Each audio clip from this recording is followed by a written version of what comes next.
Alright, so what is this ban list that we were so graciously given in such short notice? Konami saw my YouTube video before, and they're like, you know what? That Axe Mango fella is right. We didn't do enough. Let's try again. We have compiled the trends that results of decks used in ranked duels, and will limit cards and decks with outstandingly high usage and win rates in line with their impact on the metagame. The change made to the list reflects our aim at preventing decks from being too difficult to counter and ensuring the game's tactical element is not compromised by overly short duels. Cards affected by this forbidden and limited list will be labeled as follows. Blue cards for which maximum number of copies has decreased. White cards for which the maximum number of copies has increased. Cards to be forbidden. Crystron, HalqiFibrax. They didn't take my suggestion of making an errata so that Crystron and HalqiFibrax only special summons glow bloom from the deck, which is sad, but you know what? I get it. And some people are like, hey, well, you still got the Galaxy Tomahawk combo to go and make Auroradon and do nonsense there. And while that's true, that's a significantly less generic way of being able to access Auroradon cheese. Same with like being able to go ahead and link to Barricade Board Blocker and then climb with that, because like again, there's just like so much more versatility of just like any monster and any tuner, any two monsters including one tuner minimum just means that you have the full combo, whereas now you actually have to build a deck around having either certain levels or just specifically being more awkward and less generic to be able to actually access a Auroradon combo. So as much as I am going to miss Crystron HalqiFibrax for how important it was for all of my zombie builds, I understand that this is a change that just needed to happen, and I understand that Crystron HalqiFibrax is just a very, very poorly designed card. It's a very fun card, but it's a terrible card, and it's time. Okay, it's time. All right, so let's see. Cards to be limited. Water Enchantress of the Temple. Adventure is getting another hit. Now Enchantress is going to go from 2 to 1, which will make it slightly less consistent to be able to open it, but you still have effectively 4 copies of the engine starter, and also if you have Fateful Adventure, then theoretically that could be half of the combo right there if you also open like Griffin, but or you at least get to it slowly but surely. But anyway, you still have Foolish Burial plus your 1 Enchantress, so that Foolish Burial can mill the Enchantress, but now it makes like follow-up with more Enchantress searches a lot less notable, because they won't happen. After the first Enchantress search, you're not going to search another one with the Fateful Adventure for the follow-up, so you're really only just using that Fateful Adventure for the follow-up searches of Griffin Rider. So that's pretty impactful. It's a better hit than hitting Right of Adamus here to 1, because like the Fateful Adventure making Water Enchantress so searchable is what makes this like hit so impactful, in my opinion. I think it's a good hit, because at least it makes the long grind of like the adventure engine less impactful. I like, and also the fact that Auroradon is going to be less of an annoyance to deal with means that it's not going to be as annoying to see this, especially since that's one less card that they'll have as a consistency means to be able to rip into the engine in the first place. So that's my thought. I don't think the engine is dead, but I think the engine is now like it's been curtailed appropriately. All right, cards to be semi-limited. Rivalry of Warlords to 2. Damn it. But I just uploaded a YouTube video where the Rivalry of Warlords was at 3. All right, guys. Added the 1 copy of Goes and Match, and you'll be fine. Oh, gee, I wonder why they put there can be only 1 in here. I wonder if it has anything to do with the rarity of the card and that they don't want to refund us 30 URCP. But maybe that is my business, Konami. Anyway, Raigeki is bumped up to 2, which is kind of cracked. I'm not gonna lie. I know it's at 3 in TCG. I believe OCG as well. I know at least in TCG it's at 3, and that's just the way things are. But damn, that shit scares me, because the decks I play suck. So come on, dude. We also have Trishula put to 2, which I don't think is going to do anything of note in the game, and this is just more of a formality, I think, at this point, before it probably goes to 3 eventually. Wind-up carriers and Métis, that I can't really speak to, but I know it's been involved in some pretty cracked plays. I don't know if it's coming from 1 or from banned, but I mean, hey, Duel Links had it, so clearly we can handle it, right? ABC Dragon Buster to 2, finally, because I fucking opened Buster in one of my accounts, and I was like, maybe I'll play it after Called by the Grave doesn't just completely kill the whole deck. And now we can finally play it without Called by the Grave completely killing the whole deck, so that's cute.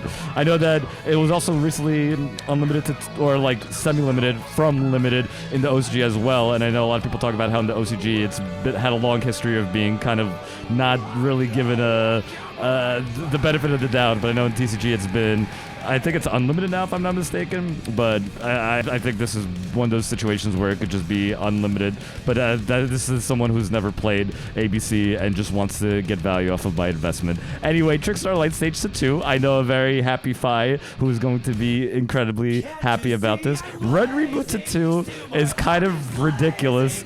I think that's kind of cracked, and I have feelings about it. Also, Pankatrops to 2 is interesting. Quick Fix to 2 is ridiculous. Spirals are disgusting. I don't need Halki Fibrax in my Spiral deck. Granted, the end boards do get a little better with Halki Fibrax, I'm not gonna lie. But I also don't need Halki Fibrax, and that's also one of the decks where I think I might actually be able to jiggle away a potential Auroradon line, but it probably wouldn't be worth it there. But Pankatrops to 2 and Red Reboot to 2. A lot of just like going second decks just getting, or a lot of going second options is getting more powerful in general, which is pretty interesting. But I mean, that's just that it's fine. I don't think it's a problem. I mean, again, I don't play those kind of decks, but also like I think like compared to shit like what Halki Fibrax is doing, I see this and I'm just like, okay, that I'm sure I'm gonna be annoyed by some of this stuff, but whatever. Quick Fix to 2, I think is gonna be interesting. I mean, I know Spirals are going to get more indirect support once like we get that support that lets us eventually search Magician Souls very easily, which is going to make the whole Magician Souls dumb master plan significantly more consistent, and that can spiral out of control really quickly without even needing to do Hulk combos. And I know like there's the try Gate Wizard line, and there's just like other lines that just like spam links even without having to be focused on the co-link to try Gate Wizard. So like I feel like that's kind of cracked for Spirals. Same with Orcus Harp Horror being put to 2. That's like pretty insanely like cracked. But hey, now we can have fun with those decks without having to worry about how being part of them. Double Iris Magician to 2 as well seems pretty intriguing. And then cards for which limit on the number of copies will be lifted, the beginning of the end, and Harmonizing Magician. I mean, Pens, I guess, just got like 2 big buffs with Double Iris Magician and Harmonizing Magician. The beginning of the end, that's a draw card if I'm not mistaken. The beginning of the end, if there are 7 or more dark monsters from your graveyard, banish 5 dark monsters from your graveyard, draw 3 cards. Oh, Dangers are about to have a good time. You don't really see that card being used much, but when you do, you know you're in for a degenerate strategy. It's one of those situations where I'm like, does Unlimiting this card like do anything for the benefit of the game? And my go-to response is no, just because the only deck I've ever seen the beginning of the end running is like Degenerate, draw 7 million with Dangers and fuel your graveyard with Dark Monsters so you could draw 3 and just continue to do more. And it's ridiculous, but I mean, whatever, I guess. Okay, so I have not accepted the fact that the OCG has a hard-on for Maxi, and I personally don't agree, but I know other people disagree, and it's whatever, man. We were just in a Maxi environment, so fine. Hulk was a big problem. HalqiGONE, rather, was a big problem, so they had to get rid of one, and they got rid of one. I'm happy about it, okay? And I will contest that, you know what? I didn't think the hit to Celestial would be as impactful along with Fusion Destiny 1, but it's been pretty impactful in terms of how much more of a detriment playing the Dippy package is. So you know what? Fine, I accept it. Verte, you could do whatever you want with Verte for now, all right? It's still a stupid card, but whatever. It's fine. All right, dude. But I guess I mean, like the hit is nice. It feels like they're really doing a little more to kind of address some of the things that they were very painstakingly missing last time. It's like they didn't want to do a crazy list, so they decided to spread it out over a briefer period of time, which if they do that in general, give us a ban list once every month or two, if they see that the format is really being more monotonous, then I think that's fantastic. Well, do I think they're going to do that? No, I don't think so. I think this case with Halki Fibrax or Auroradon combo along with just Adventure Everywhere was just such a critical mass hit from just the fact that they didn't do anything and those decks are just piling on, pun intended. But that shouldn't be the case, so the meta will find new ways to be toxic, but the ceiling will not be as high, I imagine, at least not generically so, and that's exciting. The fact that we got a list so soon, I think they had to now analyze the fact that so many people were both complaining about HalqiGONE as well as I wonder if they just saw usage statistics and are okay, We made Brendan expensive, but people are just playing HalqiGONE. So maybe we should make people buy Brendan. New structure deck Spellbook of Prophecy is here. I didn't read this one.